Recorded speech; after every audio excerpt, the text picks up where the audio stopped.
Hey everyone, welcome to my channel. It's the Photo Techie. I hope you're all doing well. In today's video, I'd like to share my first impressions of the DualSense Edge, the first ever Pro controller by Sony. I think this will be an interesting review of somebody who is an Xbox gamer like myself. I've always been on the Xbox platform. I've never had a Sony console before, so this is the first time I've basically got a PlayStation. It's a PS5, and one of the reasons I stayed on the Xbox was because of the Elite Series controllers. I had the original for like over 6 years, and then I got the Series 2. So I'd like to just share some initial thoughts of what I think of the DualSense Edge. So without any further ado, let's get started. So price at $299, we do get a lot for our money.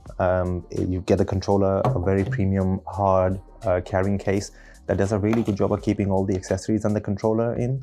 And I can confirm if you put a mid-rise control freak on the stick, you can actually store the controller without the top of the case sort of being in contact with it. Generous amount of accessories, 2 different type of back buttons, and 4 different dome type thumbsticks. To be honest, I'm only interested in the standard thumbsticks because I do use control freaks, so these don't matter that much to me.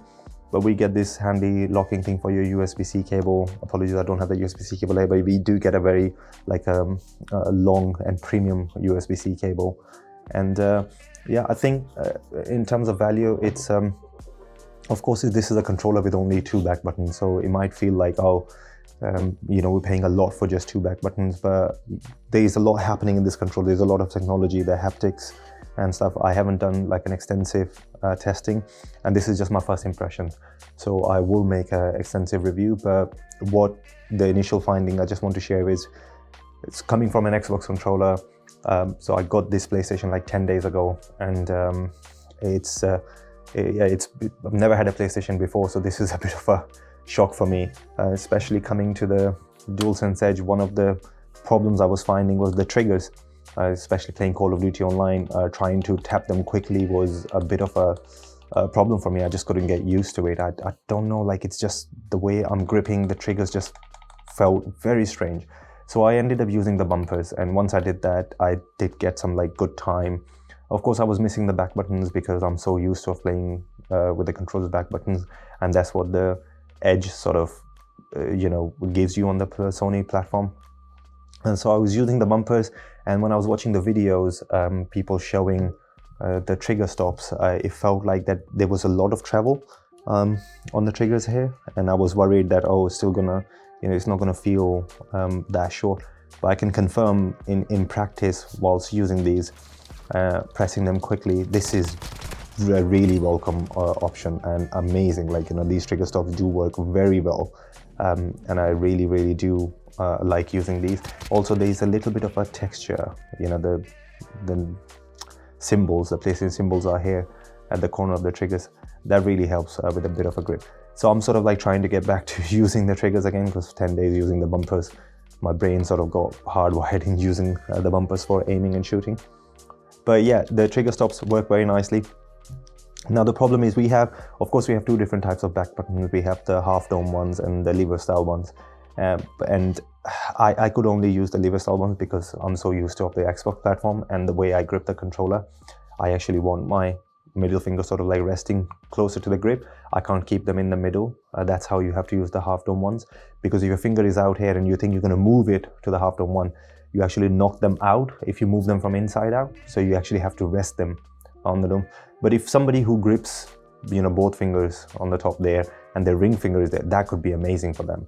And if you like to rest your fingers in the middle and grip it like this, yeah, that the half dome ones are really good as well. But I used the lever ones and they were perfect, very good. I didn't have any accidental actuations, and they felt really good. And the only problem is, it's only 2, so I'm used to a 4, so I do have weapon swap and left stick press as well on the back on the right hand side. So what I ended up doing was having different profiles. So when I'm sniping on the Elite Series one, I hold the breath with the right hand side back button. But because I only have 2 here, so I have jump and crouch. That's my main profile. So function and cross, that's like the main I'm using. And then so on function and circle, I put like the right hand side as a thumbstick with this L3, so I can hold the breath there. And the good thing is you can swap so quickly the profile. You don't have to hold the function button. You just press, and that's it, you're in different profile. Press, you're in a different profile. And you can even go to the options and disable the menu popping up. So you just swap them and that's it. That's a very good thing. So that is a bit of a workaround. If you're changing weapons and you need a different function for the back button, you can quickly do that. Of course, you're going to come off the sticks to do it. So that's a bit of a thing. But I was thinking about this. Sony made an accessory for the DualShock 4, which basically gives you back buttons on the normal controller. Imagine if they made that for the normal DualSense, and we do have those pogo pins and this connector here, and we could attach that accessory here. That we could potentially have 4 back buttons, 2 the ones on the controller, and 2 by whilst the accessory that they make. That could be an amazing solution. We get 4 buttons. I mean, I don't know if that's going to happen or not, but I do hope they make those 2 back buttons so we have a cheaper option for the DualSense, normal DualSense controller. Don't have to spend that much money.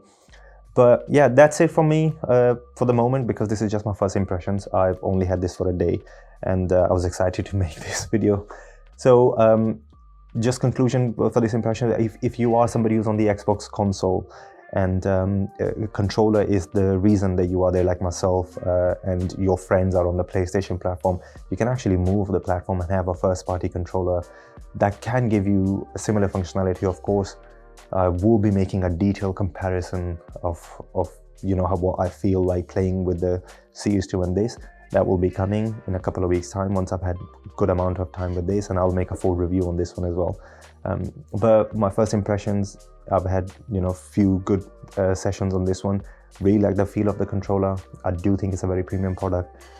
Price is a bit higher, but then yeah, being able to change the thumbstick modules, that's a big thing for me, because my Elite Series 1 6 years later basically stopped pressing the left stick in. So it's not even just thumbstick drift, it's that button inside the stick as well. That's a bit of a thing that can go wrong as well. So this is a lot of positives for this controller. Of course, some negatives as well, but I will do a detailed review and comparison soon. If anything I left out, please comment down below. I'll do my best to reply to every comment I get. And if you would like to see my comparison and review of this one, keep an eye out on my channel. Also, like I mentioned, I've come from the Xbox platform to the PlayStation, so I'll be making some videos because there are differences between these two that I'm noticing.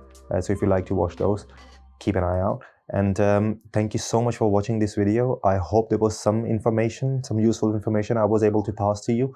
Like I said, if I left anything out, please leave a comment. And I hope to see you in my next videos. And thank you so much for watching this one. Bye.